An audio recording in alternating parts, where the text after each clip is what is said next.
What is the difference in image quality between Panasonic GH5 and S5?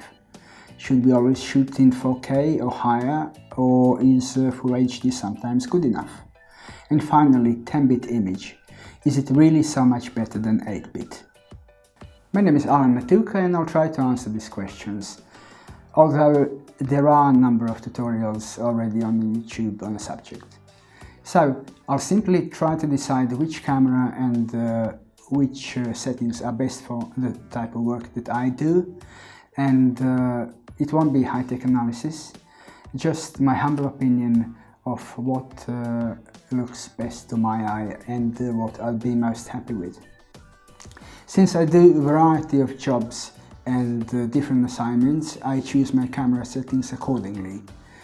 Typically, if I shoot 8-hour conference with 2 or 3 cameras, I would choose Full HD 50 frames per second 28 megabits image, because I know it's good enough, and of course for the file size.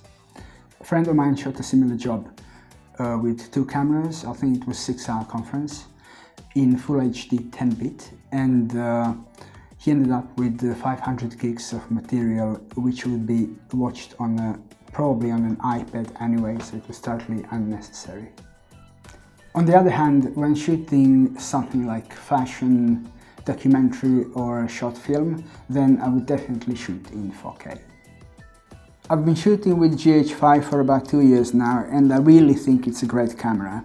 Still, there are situations when I started to question quality of the image, namely when shooting in dark conditions, underlit scenes, and we all know that GH5 is not great for low light performance, mainly due to the sensor size.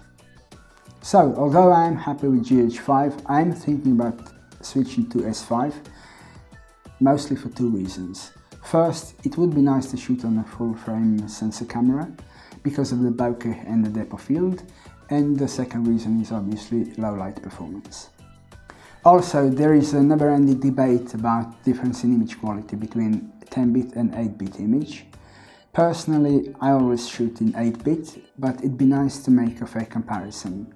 So, I decided to do 2 tests. First one is shooting a subject on underlit dark background, and the other one is shooting a typical studio product shot with plenty of lights around. For start, I will use Panasonic GH5 with my trusty 12 to 60mm lens, and 709 profile will be used.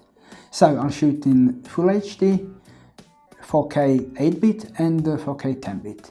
And then afterwards I'll shoot the same scenes with S5 with the 50mm 1.8 lens, again 709 profile, Full HD, 4K 8-bit and 4K 10-bit images as well.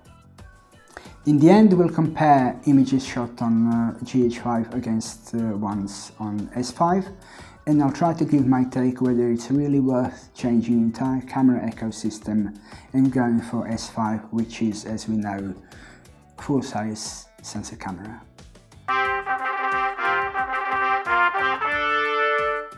Here are first 3 shots. As I said, a subject on a darkish background, probably something one would see when shooting scene in the gym, boxing club or some dingy basement.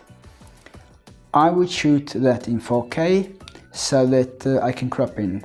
10-bit image here looks cleaner, unlike 8-bit that has some strange red artifacts. Next, we have a studio set with some products where most of the tones are in the middle of the histogram. Again, I would choose 4K, but this time in 8-bit. To be honest, I can't see much difference between 8-bit and 10-bit image, so might as well go for a smaller file size. As I said, I repeated same tests with S5 using the same settings. Obviously, we do have a different lens, but I guess 50mm and 12 to 60 are close enough regarding image quality. Again, I would choose a 4K setting, but this time, at least to me, 8-bit looks better. 10-bit image seems to have a problem with dark rays. They tend to drop to black and it was really hard to recover them. Okay, I might have lit it differently, with more fill to get flatter image, but I'm not sure result would be considerably better than 8-bit, so it's 8-bit for me. And finally we have again our little studio still life, this time shot on S5.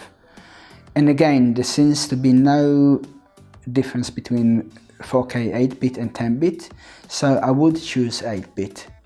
Next I did a side-by-side comparison between GH5 and S5 4K 8-bit image. Here I would pick S5's. Light greys seem to be more coherent and the fall-off seems nicer. Last but not least, we have a side-by-side comparison with the GH5 and S5 10-bit image. To my eye, GH5's looks way better. Fall-off is gradual and even darker greys have retained plenty of details. So in conclusion, what camera and what settings would I choose? Well, for starters, I would always choose 4K over Full HD. If shooting something more demanding, then I would choose S5, 4K 8-bit image, and if I had to choose GH5, then it would be again 4K but 10-bit image. For studio well-lit still lifes and product shots, I would go for GH5. I don't think there is any difference and there is no point switching to S5. Finally, am I ready to change entire camera ecosystem and go with S5? To be perfectly honest, at this time, no. Like I said, most of the work I do is corporate and I do try to light it well, and generally I do deliver well-balanced images. Yes, sometimes I do struggle with low light performance, but I'm happy to live with it. In the end, if I really need S5, I can always borrow it or rent it out and use it on a more challenging projects.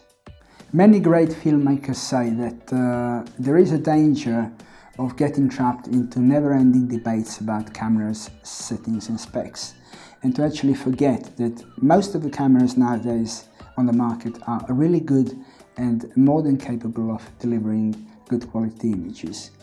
So I'd rather invest in more lights, better audio gear or something else than switch entire camera ecosystem. That was my take on the difference between Panasonic GH5 and S5. I hope it was useful. I'd like to hear your thoughts, so please do comment. Thanks for watching and see you at some point in the future.